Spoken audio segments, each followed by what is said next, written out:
Лекарската комора нема да може да му ја одземе лиценцата на неодамна разрешениот директор на неврологија кој беше снимен како конзумира кокаин, зашто тој воопшто и немал важечка дозвола за работа. Од денеска клиниката има нов директор. Деталите за случајот ги има Александар Динев. Александар, кој за што ќе постапува, кој што ќе проверува во овој случај? Да, многу комисии се формирани од страна на Министерството за здравство, но и од страна на клиниката од ново назначениот директор, а случајот со неврологот професорот Игор Кузмановски, чија снимка беше објавена во петокот во јавноста, на која се гледа како меша бела прашкаста материја и коментира за квалитет на дрога. Меѓутоа, до овој момент нема ништо конкретно. Официјално се знае дека од Лекарската комора денеска информира дека 7 месеци му била истечена 7 годишната лиценца на доктор Кузмановски, односно на 15 март, од 15 март наваму, тој немал важечка активна лиценца за работа како лекар, меѓутоа од комората информираа дека имал поднесено барање за продолжување на лиценцата.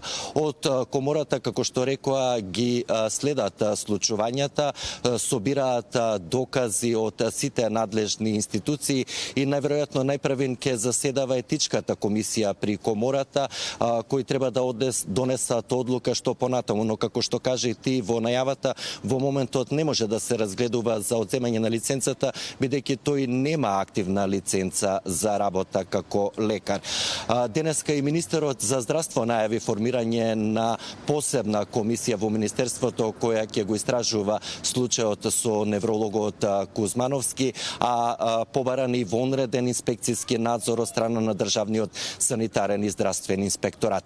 Од денеска нов директор на клиниката за неврологија е доктор Јован Божиновски, кој доаѓа токму од клиниката и тој најави интерни комисии за да се испита административното, но и стручното работење на доктор Кузмановски изминатиот период. Сите детали ги гледаме во прилогот во продолжение. Разрешениот директор на неврологија немал активна лиценца за работа, потврди од Лекарската комора. Му истекла на 15 март годинава, а барањето за продолжување го поднел дури минатата недела. Откако во петокот се појавија снимки како доктор Игор Кузмановски во домашни услови меша бела прашкаста материја и коментира за квалитет на дрога. Од комората информираат дека ги разгледуваат сите аспекти и прибираат информации и документација од надлежните институции, што ќе бидат разгледани на органите и телата на комората во најкус можен рок, пошто ќе донесат одлуки и мерки што ќе се преземат.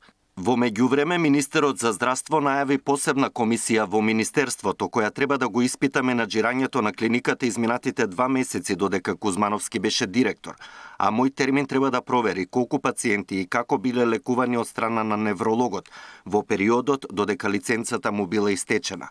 Вонреден надзор на неврологија прави и државниот санитарен и здравствен инспекторат. И исто така понатаму после овој извештај стручна комисија ќе формираме баш заради тој дел, само тоа ќе биде втора постапка, втор чекор. Прво да видиме дали постапили колку пациенти има прегледано во овој период, процесирани. Понатаму да ги провериме кој тип и каков тип на услуги и понатаму вториот чекор ќе биде стручна комисија. После овој скандал кој повторно ја разниша довербата во здравството и предизвика бура реакции во јавноста, се поставува прашањето дали во склоп на систематските прегледи потребни се и токсиколошки анализи. Правно не знам дали може тоа да се дефинира. Јас би сакал како министер за здравство да има таков член во законот, но да ви кажам сега во кој закони дали може тоа да се формулира. Тоа навистина не би сакал да ви кажам кога не сум сигурен дали може. Јас би сакал лично да имаме уште една институција која што ќе проверува освен стручноста и тој момент. Од денеска нов директор на неврологија е доктор Јован Божиновски, кој работи на клиниката. И тој најави формирање на 2 интерни комисии кои треба да го испитаат административното и стручното работење на Кузмановски. Ќе се поведи дисциплинска постапка секако, меѓутоа ќе го почекаме и извештајот на ДСЗИ и стручната комисија на Министерството за здравство за да не изврзуваме, бидејќи се наоѓаме сепак во еден сензитивен период. Вчера преку Државната агенција беше објавено писмо за поддршка на професорот Кузмановски од колеги од клиниката, без подписи кои ги истакнуваат неговата висока стручност и успешно менаџирање. Денеска новоименуваниот директор рече дека не знае кој стои зад писмото, но потенцираше дека истото не е од стручниот колегиум на неврологија. Александар Динев, Сител телевизија.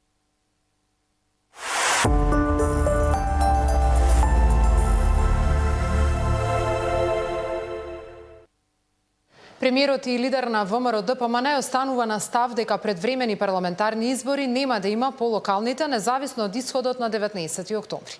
Смета дека темата ја наметнуваат партиите кои немаат што друго да понудат во недела на локалните избори. Од другата страна, и од СДСМ и од ДУИ порака дека изјаснувањето во недела е референдумско и ќе го одреди правецот на државата, алудирајќи на значењето на овие избори за составот на централната власт. Кампањата влезе во последната недела со остри меѓусебни пораки. Катерина Нешкова. Мицкоски останува на ставот дека предвремени избори, независно од резултатите на локалните избори, ќе нема. Лидерот на ВМРО-ДПМН вели дека вакви избори бараат само партиите кои немаат што друго да понудат за изборите на 19 октомври. И ВМРО-ДПМН убедливо ги победи со историски резултат во 2021 локалните избори, па беше во опозиција 3 години, дојдоа парламентарни избори, убедливо победи со историски резултат. Денеска сме влада. Еве, денеска излегува ревидиран 2024 БДП, 3%, еден од најголемите во Европа. За 2024 одиме над тоа. Тоа е над сите очекувања на Европската, на Меѓународниот монетарен фонд и Светска банка.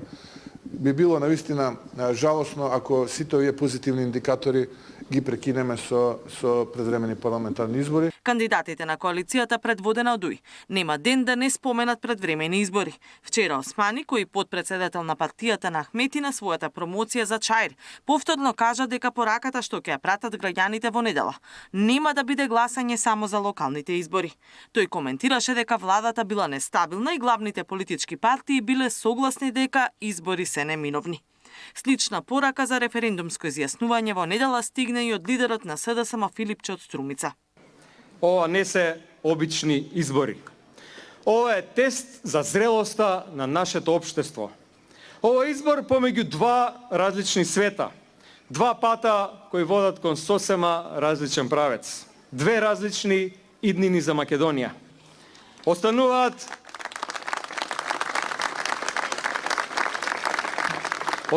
уште 7 дена. Сега е моментот за масовна теренска мобилизација. Да ја завршиме работата. Од човек на човек. Од куќа на куќа. Од срце до срце. Во меѓувреме не стивнуваат ни меѓусебните критики во изборната реторика. Филипче коментираше дека Мицкоски не поднесува критика, а секојдневно напаѓа, додека пак Мицкоски очекува СДСМ да се огради од говорот на омраза кон него. Човек што не поднесува критика и затоа секојдневно понижува, вреѓа и напаѓа. Човек кој се жали дека сите го мразеле, а цела година ги налекуваше луѓето глодари, лешинари, предавници.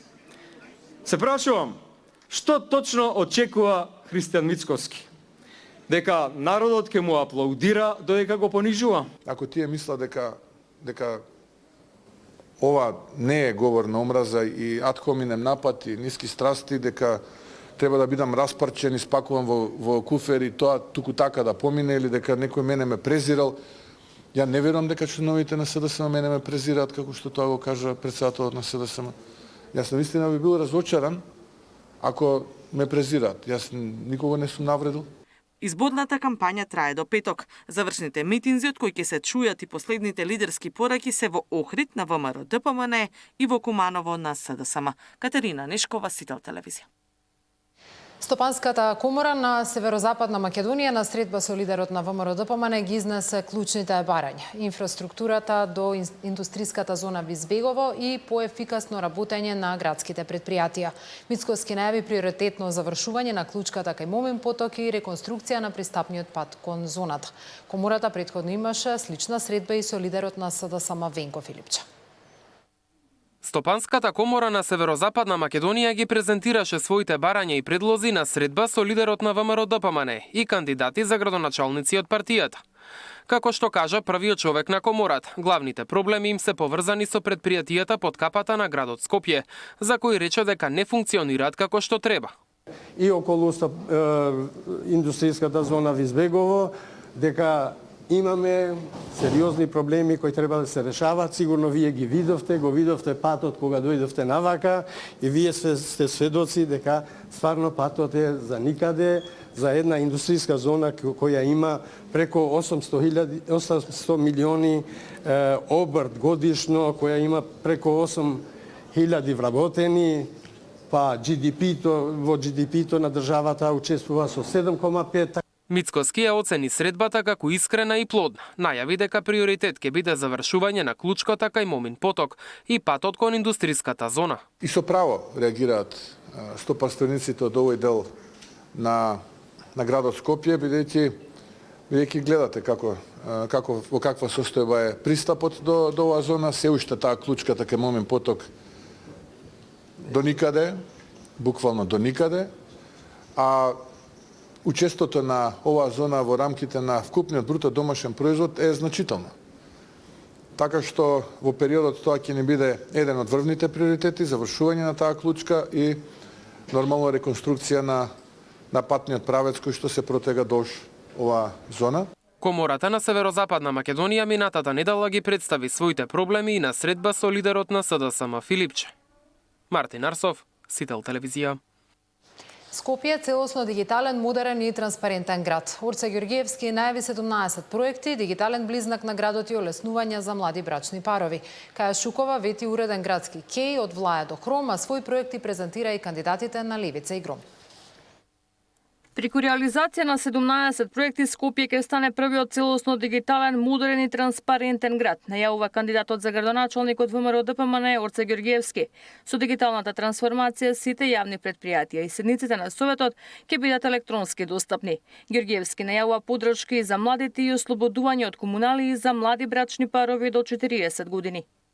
Практичната имплементација на визијата за урбан развој за Скопје 2025-2045 година ќе се реализира преку проектот Дигитален близнак на Скопје, со што ќе се создаде дигитална реплика на градот со интеграција на просторни податоци, сензори и документи. Овој систем ќе овозможи интелигентно урбано планирање, поефикасно управување со инфраструктурата, климатска отпорност и брз одговор при непогоди евентуални во градот. Градскиот кеј да блесне во место за рекреација по примерот на останатите метрополи, со чисти шеталишта и осветлување, достапен за сите, ветува кандидатката на СДСМ Каја Шукова. Најави дека потегот од Влаја до Хром ќе биде урбанизиран и уреден. По план е изградба на безбедна, зелена и модерна пешачка велосипедска патека, осветлена со LED систем, со уредено минорно и мајорно корито, со клупи, урбана опрема и јавен простор достапен за сите генерации. Овој дел од кеот ќе го поврземе Ѓорче со Карпош, центар, аеродром и Газибаба. Ќе создадеме 12 километри непрекината сино-зелена оска низ градот. Во план е рехабилитација на постојната патека со ново зеленило и дрвореди. Работниците да добијат поголеми права, а стандардот на граѓаните да порасне, бара и ветува кандидатот на Левица Амар Мециновиќ.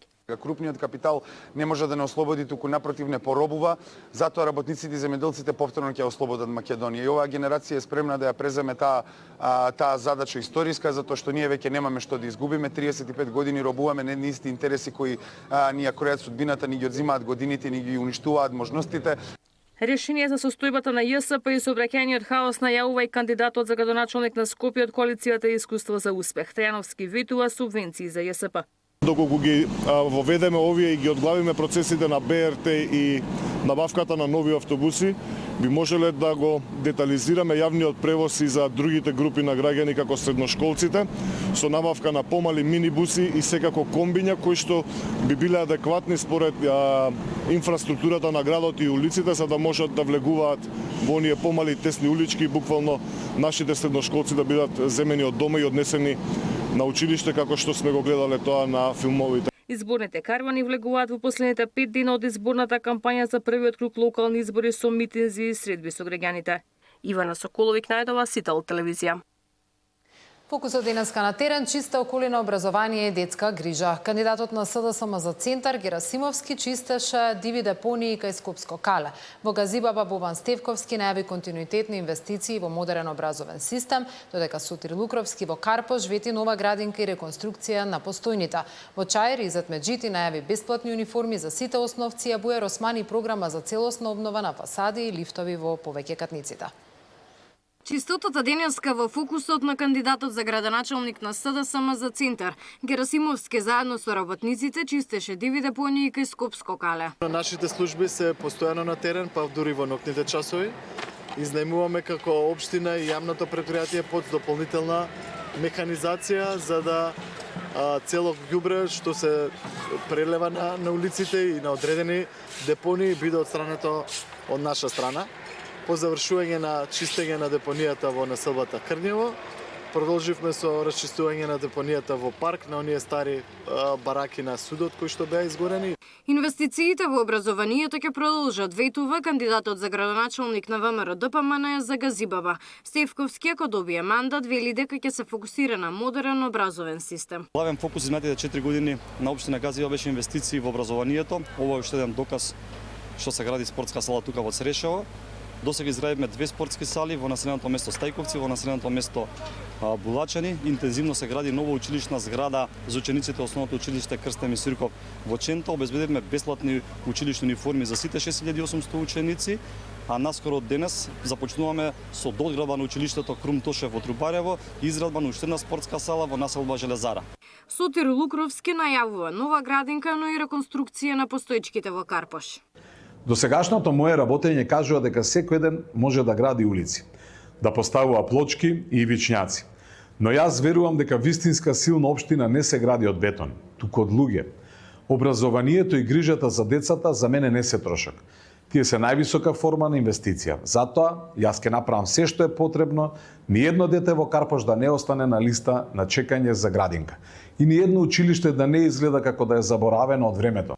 Струмица да остане град на сите, без поделби и манипулации, порача кандидатот за градоначалник на СДСМ од граѓанската трибина. Секој што дал, секој што верувал, секој што не се откажал, тоа се луѓето што ја пишува ова успешна приказна на Струмица. 20 години овој град се развива, се менува, создава. 20 години докажуваме дека знаеме, можеме и не се откажуваме. Затоа што Струмица не заслужива пауза. Струмица заслужива и Меджити најавува бесплатни униформи за сите основци во Чаир. Неговиот опонент Османи пак советување за целосна обнова на фасадите и лифтовите во сите повеќе катници во општината. Во нашата програма за образование предвидовме јасни мерки за олеснување на товарот на семејствата и за обезбедување еднакви услови за секој дете. Во сите основни училишта на нашата општина, учениците ќе имаат униформи, целосно финансирани од буџетот на општина Чаир. Нито едно семејство нема да има дополнителен трошок. Со ова целиме кон создавање еднакви можности и зајакнување на чувството на припадност кај нашите деца. Исто така, општина Чаир ќе ги покрива дневните оброци за сите ученици. Зградите кои што немаат лифтови, ќе добијат нови лифтови. Бидејќи не само што тоа недостатокот на лифтови го отежнува животот, ја намалува вредноста на становите, особено во горните спратови. Колку е повисоко спрато, толку е помала вредноста само заради тоа што нема лифтови. И од тука менувањето на фасадите, ставање нови лифтови, реновирање на амортизираните лифтови и регулирање на просторот околу зградите ќе биде еден од важните приоритети. Габриела Лескова, Сител телевизија.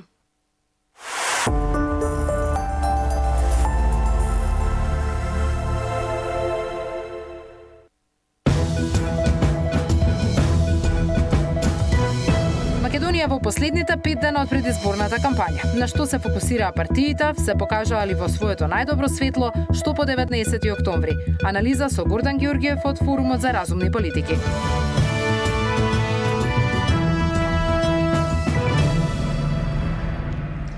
Бојан Јовановски осуден на 5 години затвор во предметот Меѓународен сојуз. Кривичниот совет го огласи за виновен за измама и перење пари во повтореното судење, но му одреди пониска затворска казна. Бојан Јовановски, познат како Боки 13, е осуден на 5 години затвор во повтореното судење за случајот Меѓународен сојуз. Според пресудата на кривичниот суд, Јовановски е огласен за виновен за 2 кривични дела – измама и перење пари. Советување дека ќе обезбеди државно земјиште за изградба на старечки домови, од двајца бизнисмени успеал да земе над 1 милион евра. Парите наместо заветените објекти завршиле во рацете на Јовановски. Тој денеска не дојде во судницата да ја слушне пресудата. Сите тие пари се искористени за кривично дело перење пари, по кое што секако обвинетиот Бојан Јовановски е сторител, а му помогнале останатите обвинети во оваа постапка, иако знаело дека потекнуваат од кривично дело измама, финансирајќи отворање на телевизиски медиум, еден ТВ и купувајќи повеќе предмети за своји лични и домашни потреби. Случајот се судеше по втор пат откако апелациониот суд ја укина првичната пресуда со која Јовановски беше осуден на затвор од 9 години. Со денешната пресуда поблаги казни добија и останатите обвинети. Таткото на Јовановски, неговата помошничка Христина Блажевска и подпредседателката на невладината Јасна Мандиќ, со новата пресуда затворските казни им се заменети со условни. Одбраната на Јовановски е незадоволна и најави жалба пред повисокиот суд. Пресудата ќе обжалиме од едноставна причина што не е постапено во целост по напаствијата на апелациониот суд во поглед на штетата и кој е оштетен. Особено и се игнорирани сите докази кои одат во прилог на обвинетиот. Јовановски во моментов е на слобода откако апелациониот суд му ја намали затворската казна за случајот рекет од 9 на 5 години. Предходно пак му беше одобрено да излезе од затворот заради влошено здравје. Сега Јовановски секоја недела има своја емисија на интернет, а најавува и документарен филм за случајот заради кој речиси 5 години издржуваше затворска казна. Зоран Јаневски, Сител телевизија.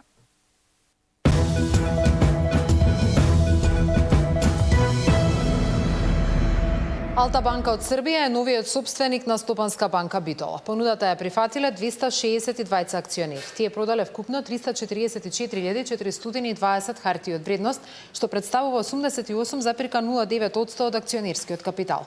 Во името на Алта банка, известувањето за исходот на понудата за преземање го објави нивниот застапник во Македонија, адвокатот Александар Кралевски. Банката од Белград понуди по 3.777 денари за акција, издадена од Стопанска банка Битола. Потребно беше да се продадат најмалку 273.795 акции, односно 70,03% од вкупно издадените 371.538 обични акции со право на глас. Ова информација е последна во овие вести, многу повеќе содржини во Централниот дневник, каде мој гостин е Гордан Ѓорѓиев од Форумот за разумни политики. Останете до тогаш со Сител, имајте пријатно попладне.